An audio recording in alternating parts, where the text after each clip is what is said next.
Alright guys, how's it going? Welcome back. Today I'm in this first generation Ford KA.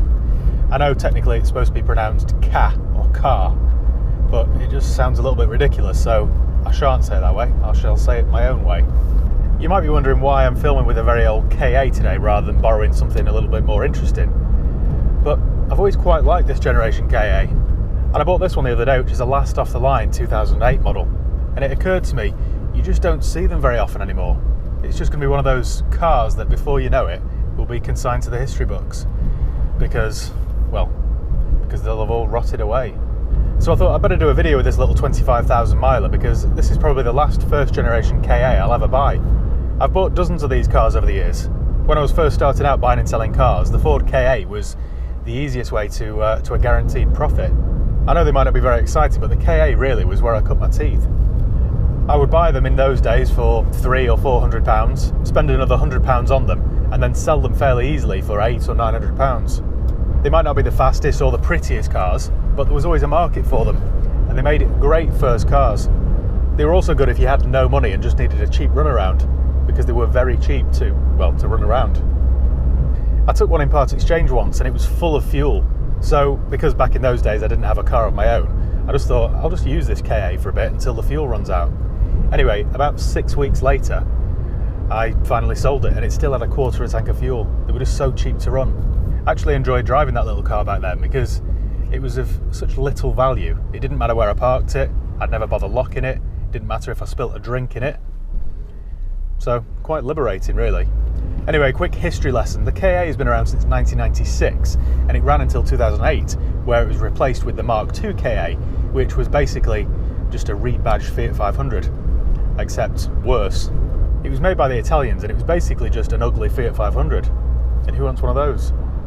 So it shouldn't come as any surprise to you that Ford only shifted about 8 of those KAs, which is why you rarely see them on the roads. Everybody bought a Fiat 500 instead. But if you go to any city in Europe, you'll still see lots of these Mark I KAs. Back in 1996 when this came out, it was an important car for Ford to get right. That city car market, that A segment, was an important market for Ford to tap into because it was very profitable. I remember seeing these for the first time and thought they looked very futuristic. They reminded me of the BMW Isetta. They looked like a bubble car. The formula was simple: take the basics from the terrific little Ford Fiesta and then put a cheaper body on it and give it far fewer options. The Fiesta on which this car is based is actually the very aged Mark III Fiesta, which dates back to the late 80s. They took the chassis, the suspension, the very ancient 1.3 litre 4-cylinder engine, and then fitted this modern body over the top. With its chunky bumpers and its tiny overhangs, it just made for a very good city car. They just kept it very basic. So basic, in fact, that early models didn't even have power steering, or a passenger airbag, or electric windows. The first the public saw of the KA was a concept by Gear, which looked amazing, it looked very futuristic. Now the KA that was actually unleashed to the public was a different story. It was nowhere near as good looking, but it did have a very tall body, which meant that interior space was quite generous. Early models had those large, chunky rubber bumpers, which made it look quite tough and rugged, which also meant that it didn't really matter if it got scraped whilst parking it. Later cars such as this had colour-coded bumpers, which do look better. Let me be clear, I don't think it's a pretty car, this, at all. It's a funny-looking little thing, particularly the front end, which has that weird upside-down smile. Happily though, just like the Fiesta and the little Puma, the KA handles brilliantly. It's great fun to drive. You don't get much power from the engine, I think it's 70 horsepower, but it does feel quite nippy.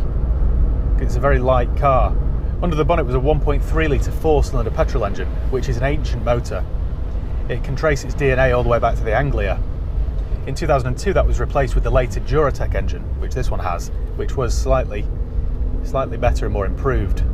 They never offered it as a diesel or with an automatic transmission, only this 5-speed manual.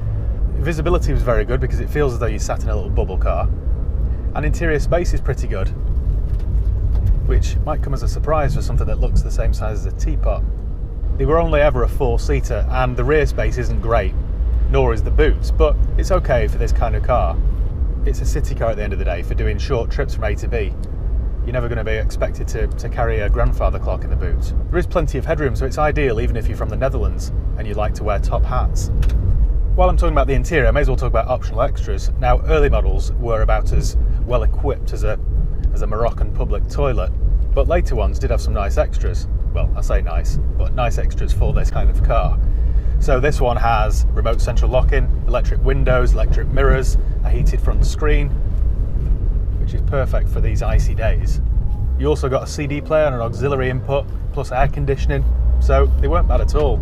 It doesn't score too well on the cup holder front. There's only one and it's way back here, so if you plan on using it as the driver, you better hope that you're double jointed. The KA did sell well, and they were very profitable for Ford because, well, it's basically just a lesson in business in general. They kept their overheads very low. They didn't spend much in design or development. They were using old parts mainly. It was basically just a very simple and uncomplicated design. The interior feels very cheap and not very cheerful, I must admit. The plastics are very cheap and scratchy. There's even bare metal on the doors. But for this kind of car that brand new cost about £7,000, what can you expect? It's hardly going to be kitted out like a Maybach. Depending on the model you went with, you could have a nice leather trimmed steering wheel or leather seats. In fact, leather might be a bit of a stretch. I think they were leatherette. They made a couple of different models too. They made the Street KA, which was a little tiny 2-seat convertible, which made the Suzuki Cappuccino look quite manly and butch. They also made the Sport KA, and they basically fitted a 1.6 litre engine to it. I've had a few of those Sport KAs and they are good fun to drive because you get a stiffer suspension and nearly 100 horsepower. Do you remember the advertising for the Sport KA at the time where they described it as the KA's evil twin? You just wouldn't get away with that these days. It would just offend too many woke, gluten-free, non-binary chaps or chapesses. In my opinion, the first generation KA was the best. The second wasn't great, and the third, surprise surprise, is a weird bloated crossover. Because that's what everybody seems to buy these days. The new KA has just completely lost that go-anywhere city car appeal. The biggest issue with this first generation KA was rust. They would always rust around the rear wiper and around the fuel filler door. And then if you were unlucky, the chassis, the sills, and pretty much everywhere else. Of course that didn't matter if you lived in Madrid or Rome, but it was quite an issue if you lived in Sheffield. Mechanically they were always strong. The engines and the gearboxes would go on for thousands of miles, but everything else just seemed to give up around it. Later ones had improved rust proofing, but they still weren't great. This one is a very nice example and it's just starting to go around the usual places. Early ones had a very silly flimsy glove box, which would always break. Later ones like this were improved, but still the quality isn't brilliant. They make great first cars because parts are very cheap and they're very easy to work on. You can have a go at most things yourself. A tyre will only cost you about £22. Things like wing mirrors can be found for about a £5 off eBay. Nothing is expensive. If you are looking to buy one, make sure it's got a long MOT, because if you find one with a short MOT, usually the seller knows why. It's because the chassis is rotten as the hull on the HMS Vixen. They rarely have high mileage too because they were mainly bought by dinner ladies who did about 6 miles a week. So to sum up then, they're cheap to buy, cheap to insure, cheap to run, and very easy to repair. The only thing they weren't cheap on was road tax. I mean, don't get me wrong, it's not that expensive, but it isn't as cheap as like a Toyota Aygo or a Kia Picanto. And that's because the very ancient engine isn't very Thunberg friendly. It produces more CO2 per kilometre than most of its rivals, so the road tax on this is about £125 a year. If you have a look on Auto Trader, that's if you haven't nodded off, there are only about 150 Mark 1 KAs left. And that number will just dwindle. It's a bit like the old Rover Metro, just one of those cars that was always there until you try and look for one and then realise there aren't any left. They've all been crushed. You can pick up old ones from as little as a couple of £100. For a nice low mileage one like this, I expect to spend 1,500 quid, 1,600 quid, that sort of figure. But mark my words, in a couple of years you just won't see them, apart from when you go on holiday to Nice or Rimini. So thanks once again for watching. Make sure you give the video a thumbs up if you enjoyed it. Make sure you subscribe if you haven't done already. You can follow me on Facebook, Instagram, Twitter. I'll leave the link below. So yeah, cheers guys. I'll see you next time.